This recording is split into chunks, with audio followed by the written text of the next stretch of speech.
जिगर मुरादाबादी की शायरी, भाई ये गहरे मानों और जज्बात का एक समंदर है। तो आज हम उनकी एक बहुत ही मशहूर गज़ल में गौता लगाने वाले हैं। और देखें, हम सिर्फ लफ्जी तर्जुमा नहीं करेंगे, बल्कि इससे कई आगे जाकर उसमें छुपी हुई मोहब्बत, कुर्बानी और इंसानी फितरत के फ़लसफ़े को समझने की कोशिश करेंगे।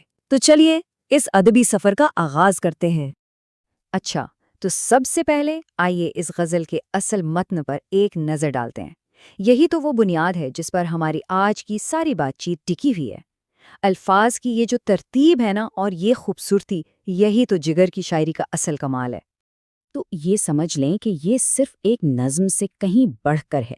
इसे हम एक ऐसी तारीखी और जज्बाती दस्तावेज़ के तौर पर देखेंगे जो शदीद जज्बे और बहुत गहरे दर्द की गवाही देती है। गज़ल का आगाज़ वाह एकदम चौंका देने वाले ख्याल से होता है। शायर जो है वो रिवायती बहार और फूलों के तस्वुर को एक तरफ रख रहा है। वो कहता है कि भाई असल बाग वो तो दिल के जख्मों का है जो खुला हुआ है। ये मिसरा सुनते ही हम फौरन एक गहरे और कुछ उदास से माहौल में पहुंच जाते हैं। चलें अब ज़रा इस पहले ख्याल को मज़ीद समझते हैं। शायर यहाँ बाग और फूलों की जो खूबसूरत तस्वीर कशी कर रहा है ना, वो दरअसल एक बहुत गहरा इस्तिआरा है। और ये इस्तिआरा एक बहुत बड़ी कुर्बानी की तरफ इशारा कर रहा है। यहाँ शायर एक बहुत ही गहरी बात कर रहा है। वो कह रहा है कि बाग में जो लाला के फूल खिले हैं ना, उनकी ये जो सुर्खी है, ये दरअसल हमारे अपने खून की है। मतलब हमने अपने लहू से इस चमन को सींचा है। यानी आज़ादी जैसी नेमत जो है वो बेशुमार कुर्बानियों के बाद मिली है। और ये जो जुमला है, दिलों की जराहतों के चमन, ये उर्दू अदब की एक बहुत ताकतवर सनद मजाज मुरसल की क्या ही बेहतरीन मिसाल है। ये मानी को कई गुना बढ़ा देती है।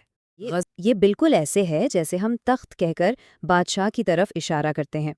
तो यहाँ जराहतें यानी ज़ख़म असल में उन बेशुमार कुर्बानियों की जगह इस्तेमाल हुए हैं जो कौम ने आज़ादी के लिए दी थी। अच्छा, तो अब गज़ल के अगले मौजू की तरफ बढ़ते हैं। ये मौजू है मोहब्बत का, वो ज़ाती और शिद्दत तजुर्बा। ये एक ऐसी कैफियत है जिसमें इंसान खुद को बिल्कुल बेबस महसूस करता है।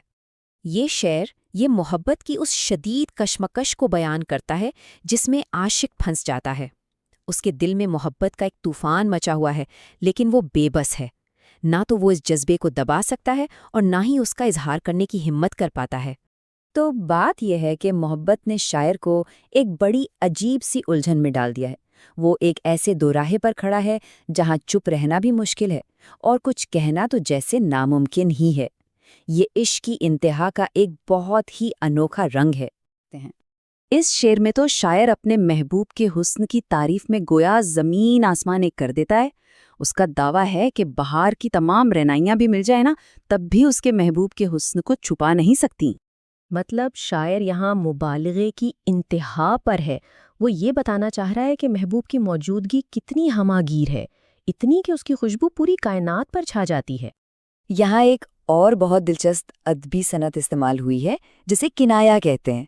ये बिल्कुल ऐसे है जैसे हम किसी को सखी कहने के बजाय कह दें कि वो तो बड़ा हातिम ताई है।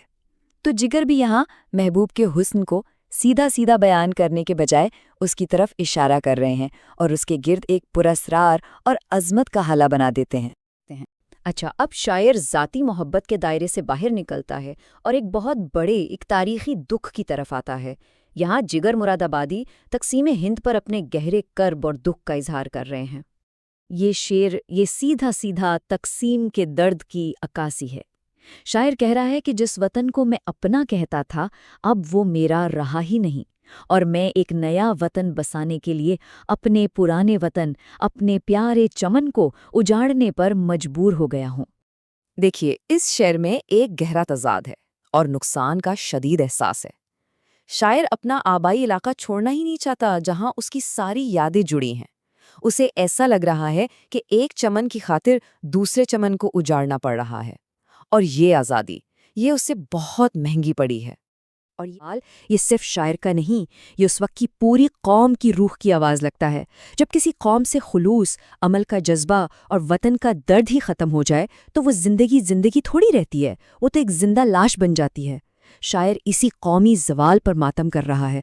चलें अब गज़ल के एक और फ़लसफ़ियाना पहलू को देखते हैं। یہاں شاعر انسانی فطرت کے ایک آفاقی اور خود کو تباہ کرنے والے پہلو پر غور کر رہا ہے۔ جگر یہاں انسان کی عجیب و غریب فطرت پر حیران ہے۔ وہ کہتے ہیں کہ بھئی یہ کیسی مخلوق ہے جو اپنی دوست کم اور اپنی دشمن زیادہ ہے۔ یہ واقعی ایک بہت گہری اور تلخ حقیقت کا بیان ہے۔ یہاں جو لفظ استعمال ہوا ہے ابوالعجبی، اسے سمجھنا بہت ضروری ہے۔ اس کا مطلب ہے عجائبات کا باپ، یعنی وہ جس کی فطرت میں تضادات اور حیران کر دینے والے پہلو بھرے ہوں۔ شاعر انسان کی اسی عجیب و غریب متضاد فطرت پر افسوس کا اظہار کر رہا ہے۔ تو بات یہ ہے کہ انسان کو تو اشرف المخلوقات بنایا گیا تھا، ہے نا؟ لیکن وہ اپنی پیدائش کا مقصد ہی بھول گیا۔ دنیا داری اور ذاتی مفاد نے اسے اپنے ہی خلاف کھڑا کر دیا ہے۔ اسے کسی باہر کے دشمن کی ضرورت ہی نہیں، وہ خود ہی اپنا سب سے بڑا دشمن بن بیٹھا ہے۔ اور یہ تضاد یہ شاعر کی گہری اندرونی کشمکش کو دکھاتا ہے کہ بھئی دنیا میں تو ہر طرف بہار ہے، خوشیاں ہیں، لیکن وہ ذاتی طور پر ایک خالی پن محسوس کر رہا ہے۔ کیوں؟ کیونکہ اس کی اپنی دنیا تو محبوب سے ہی آباد ہے۔ اچھا، تو اب ہم ان تمام موضوعات کو سمیٹتے ہوئے اس غزل کے عروج پر پہنچتے ہیں، وہ مقام جہاں جگر کے الفاظ اپنی لازوال میراث کا پتہ دیتے ہیں۔ یہ ہے غزل کا مقطع، یعنی آخری شعر، جس میں شاعر اپنا تخلص جگر استعمال کرتا ہے، اور اس میں وہ ایک حتمی، ایک بہت گہرا فلسفیانہ نقطہ پیش کرتا ہے۔ سوچئے، یہ انسانی روح کا ایک کیسا عجیب تضاد ہے کہ جتنا زیادہ علم حاصل ہوتا ہے، اتنا ہی یہ احساس بڑھتا ہے کہ ابھی کتنا کچھ جاننا باقی ہے۔ عشق کی یہ جادوگری آخر ہے کیا؟ دیکھیے، ہوتا یہ ہے کہ جب انسان عشق کی بلندیوں سے واقف ہوتا ہے تو وہ مطمئن نہیں ہو جاتا، نہیں، بلکہ اس میں مزید قربت حاصل کرنے کی تڑپ اور بڑھ جاتی ہے۔ یہ ایک ایسا سفر ہے جو کبھی ختم نہیں ہوتا۔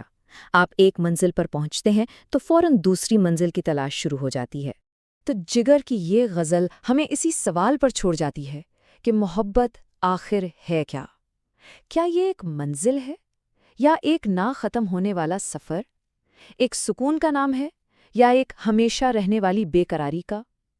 سچ تو یہ ہے کہ اس غزل کے ذریعے جگر نے ہمیں محبت، قربانی اور انسانی وجود کے ان گہرے سوالات پر سوچنے پر مجبور کر دیا ہے۔